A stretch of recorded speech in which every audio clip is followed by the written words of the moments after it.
நேற்று பேஞ்ச மழையில் இன்றைக்கி முளைச்ச காலம் இந்த ஆட்டம் போடுது. இது எங்கே போகுதுன்னு தெரியல. யாருக்கா வாழ்வு வந்து அடுத்த ராத்திரியில் கொடை பிடிப்பாங்க. எங்கே தமிழ்நாட்டில் இருக்காரா, வேறு எங்கே எந்த நாட்டில் இருக்காரா தெரியல.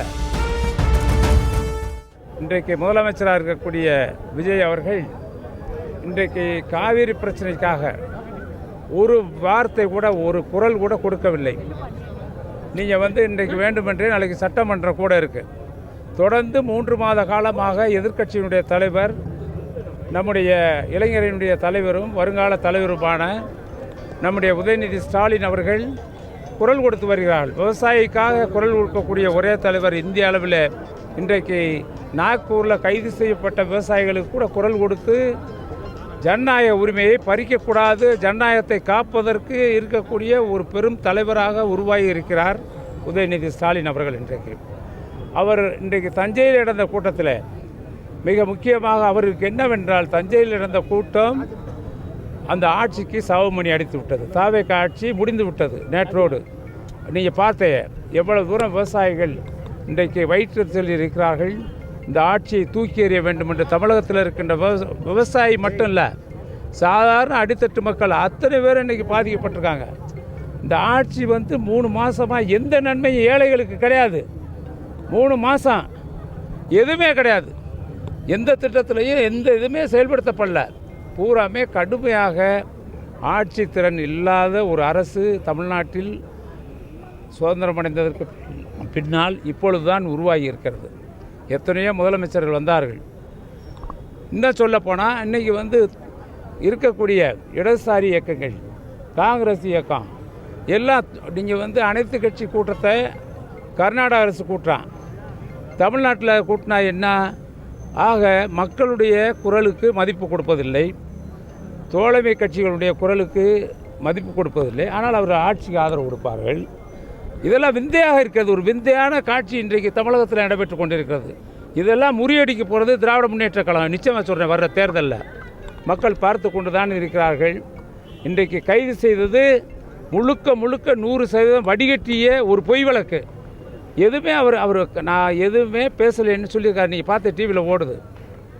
எதுவுமே அவதூறாக பேசாத ஒருவரை பொய்யான பிரிவுகளில் வழக்கு பதிவு செய்து தஞ்சை அங்கே காவல்துறைக்கு விசாரணைக்கு எடுத்துகிட்டு போகிறோம் அப்படின்னு சொல்கிறது ஒரு பெரிய வருங்கால தமிழகத்தை நிர்வகிக்க இருக்கின்ற வருங்கால தமிழகம். உதயநிதிக்கே இந்த நிலை என்றால் சாதாரண அடிமட்ட தொண்டனுக்கு என்ன வரும்? நீங்கள் நல்லா யோசித்து பார்க்கணும். ஒவ்வொருவரும் யோசித்து பார்க்கணும். நம்முடைய ஜனநாயக உரிமை பறிக்கப்படுகிறது. காவல்துறையின் மூலமாக பொய் வழக்கு போடப்பட்டு காவல்துறை யோசிக்கணும். காவல்துறை பொதுவாக இருக்கணும், மனச்சாட்சியோடு பொதுவாக நடுநிலையோடு இருக்க வேண்டும். பொய் வழக்கு எதுக்கு போகிறதுனே ஒரு கணக்கு இல்லையா சார்? பேச்சுரிமை இருக்குது சார். அதான் நாடு சுதந்திரம் அடைந்து பேச்சுரிமை, யாரையும் எந்த ஆட்சியையும் குறை சொல்லி பேசுவதற்கு நமக்கு முழு உரிமை இருக்கிறது.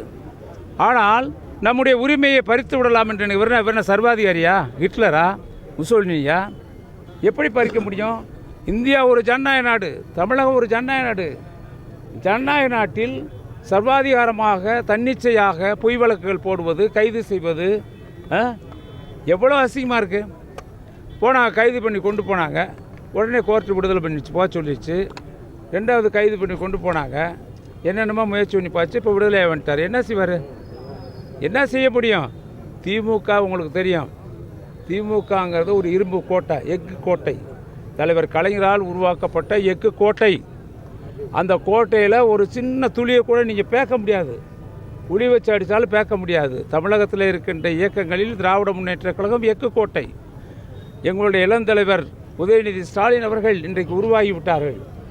எந்த போராட்டத்தையும் சந்திப்பார்கள். எமர்ஜென்சியை சந்தித்தவர் எங்களுடைய தலைவர், முன்னாள் முதல்வர் தளபதி ஸ்டாலின் அவர்கள் என்பது உங்களுக்கு நன்றாக தெரியும். ஆக எமர்ஜென்சியே சந்தித்து ஓராண்டு காலம் சிறையில் இருந்து 40 ஆண்டு காலம் மக்களுக்காக உழைத்துத்தான் முதலமைச்சராக வந்தார். நேற்று பேஞ்ச மழையில் இன்றைக்கி முளைச்ச காலம் இந்த ஆட்டம் போடுது. இது எங்கே போகுதுன்னு தெரியல. சொல்லுவாங்க, யாருக்கா வாழ்வு வந்து அடுத்த ராத்திரியில் கொடை பிடிப்பாங்கன்னு. அது மாதிரி அடுத்த ராத்திரியில் கொடை பிடிக்கிற காலமாக இருந்துக்கிட்டு இருக்கு. மிக மோசமாக இருக்கிறது. ஆட்சியுடைய நிலை பரிதாபமாக இருக்கிறது. நீங்கள் பார்த்தீங்கன்னா எங்கே பார்த்தாலும் நாங்கள் ஊழலற்ற ஆட்சி. எங்கே ஊழலற்ற ஆட்சி? நல்லா நாளை டிவியில் படம் எடுத்து போடுங்க. எங்கே போய் அவங்க கட்சிக்காரவங்க என்ன பண்ணிக்கிட்டு இருக்கான்னு எடுத்து போடுங்க. இந்த 3 மாதத்தில் நடந்த எடுத்து போடுங்க. அவர் எங்கே போய் எங்கே தமிழ்நாட்டில் இருக்காரா, வேறு எங்கே எந்த நாட்டில் இருக்காரா தெரியல. அந்த அளவிற்கு இன்றைக்கு மோசமான நிலை இருந்து கொண்டிருக்கிறது. இது அப்பட்டமான ஒரு பொய் வழக்கு. இந்த வழக்கு உடனே அரசு இதை உடனே அவங்க வாபஸ் வாங்கி, இது ஜனநாயகத்திற்கு விரோதமானது. நாளைக்கு சட்டமன்றம் கூடுகிறது. சட்டமன்றத்தில் திராவிட முன்னேற்ற கழகம் அங்கம் வைத்து அவருடைய குரல் ஒலிக்கக்கூடாது என்பதை குரல் வலையை நெருக்கின்ற நிலை, இந்த பொய் வழக்குடைய நிலை, அவருடைய குரல் வலையை, அவர் குரல் வலை மட்டும் இல்லை, கட்சியுடைய குரல் வலையை நெருக்கின்ற நிலையாக இருக்கிறது. நேத்தான் தஞ்சாவூர்லேருந்து பேசிட்டு வர்றாரு. ஒரு விளக்கம் கூட கேட்கல. ஒரு துணை முதலமைச்சராக இருந்தவர் ஒரு விளக்கம் கூட கேட்கல.